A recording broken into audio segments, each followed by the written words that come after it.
Hi guys, I'm Marc Goldberg from Chicagodogcenter.com and welcome to my home. Today we're going to talk about how you can introduce a new dog into your household when you already have existing pets and dogs living in the home. And it's an especially good time for me to make this video because I am in the process of doing it myself right now. And before long we will turn this camera around and I will show you my dogs and talk you through what's happening in my house at this exact time. Before we go there, let me just remind you that I am the co-author of a book called Let Dogs Be Dogs. I'm the handsome one. That's my co-author and my dear friend, Brother Christopher from the Monks of New Skete. And this is a wonderful dog behavior book that talks about things like crate training for your dog and how to introduce new dogs to a baby and into the home. And so I feel like if you're interested in dog behavior, if you would really like to make the dog behavior problems in your life quickly disappear, this is the book for you. Now, the biggest hurdle to introducing new dogs together, particularly when you've brought a new rescue dog, for example, into your home, the biggest deal really is reducing or eliminating altogether competition. Competition, that's your number one enemy. You don't want the new dogs jockeying for position, trying to figure out the pecking order, trying to figure out who gets the best bed, who gets the best dog bone, who's going to get to eat first. You want to be the one who settles all of those issues. If you're the pack leader, if you're a good pack leader, if your dogs not only love you, but if they also trust and respect that you have the environment buttoned down and under control, then you will really keep problems between the new dogs to an absolute minimum. And this means that they have time to form relationships. And yeah, I'll say it, friendships and a love bond relationship so that they blend together into the same pack and they become a unit. And isn't that what you're really after? Now, this is very good timing for me.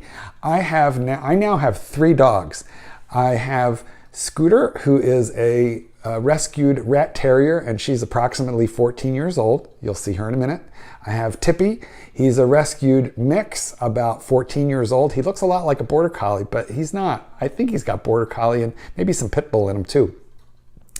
And then my 3rd dog, also a rescue, is a purebred German Shepherd. I named her Friday. She's 2.5 years old, so she's a lot younger than the other dogs, and she's a lot bigger too. Scooter's 17 pounds, Tippy's about 38 pounds, and Friday is approximately 80 pounds, so she's a big girl. She came to me from a lovely family who adored her, but just found themselves in circumstances where they couldn't keep her. I had trained this dog through my training program at Chicagodogcenter.com. Take a look for my training programs there because I can help you. And yeah, so I decided to take this dog because she really fit my life. So look guys, competition. Let's take a look at my little pack. They're all sacked out, sleeping around the house right now. And let me talk to you a little bit about competition and how to eliminate or reduce it.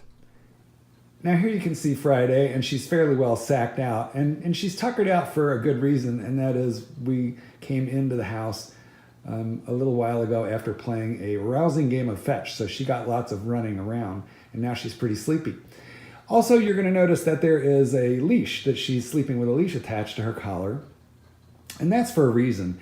You know, the first couple of weeks that I bring a dog into the home, I like them to have a leash on in case the dog tries to go into an area like the garbage or just someplace where you don't want her. I'd rather not have to yell at the dog or grab at her. So I don't want Friday going down those stairs or up those other stairs unobserved into another level of the house. I don't want that yet. She's not fully absorbed the routines of this home at this time. And at the same time, I don't want to nag my dog, constantly tell her no, and I don't want to grab at her. So I find that it's very handy to leave a leash on a dog when you can observe them and they're relatively new in your home, especially if there's other dogs in the mix. Now, I have a confession to make, and you're about to see this level of the home is completely dedicated to dogdom in my house. So there we have Tippy, and Scooter is sleeping on the couch, you know, right over there. So I don't mind these 2 little dogs that you're seeing right now up on the couch. So that couch is there primarily for their comfort. And you can see that I have dog beds all around the room. That's very important. You need more dog beds than you have dogs. Now, I don't want Friday up on the couch. but she has shown no inclination to get up there on her own, which is a good thing. Why do you want more dog beds than you have dogs? Because guys, the worst thing that you can have in your home, hey Scooty, the worst thing that you can have in your home among various dogs is competition. Okay? You don't want the dogs vying for the most comfortable place. You want lots of comfortable places. You want more beds than there are dogs, especially at first. And this one here, she just decided to sack out on the floor where it's a little bit cooler. Competition is not your friend. Now, let me tell you something else that's not your friend. Excitement. Not in the first few weeks when you bring a new dog into the home. So throwing the bone or the ball around, that kind of thing, you don't want competition between your dogs. I'm going to turn this camera around and we'll talk a little bit about that. Guys, we're going to finish this quickly outdoors.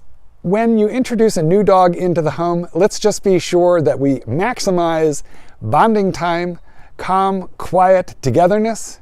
Reinforce the rules. Don't let the dogs bunch up to compete over and jockey for attention from you, because you're a resource too, believe it or not.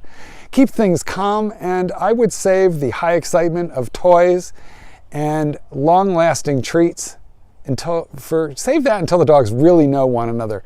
Now, if you want to give treats to the dogs, if they can take it calmly without everybody getting overly excitable, then that's fine. Use treats the size of a Tic Tac so that they're gulped and gone. But let's keep the excitement down. Let's keep the rawhide and the bully sticks away until these dogs really know one another, and you can figure out if you have a food possessive or aggressive dog, or if you don't. Just because your old dogs didn't get crazy over their bully sticks doesn't mean your new kid won't. And it also doesn't mean that your old dogs won't once you introduce a new personality into the mix. Now, all this being said, let me tell you what, I'm a dog trainer, I'm a dog lover. Guys, the more the merrier. Introduce them carefully, and you should be in for just not a little bit of love, a lot of love. 3 dogs is better than 2, and I don't know, 4 dogs might even be better than 3. If you have problems, questions, or issues that you'd like help with, whether it be introducing your dogs together or any other aspect of dog behavior, you know where to find me, guys. Chicagodogtrainer.com.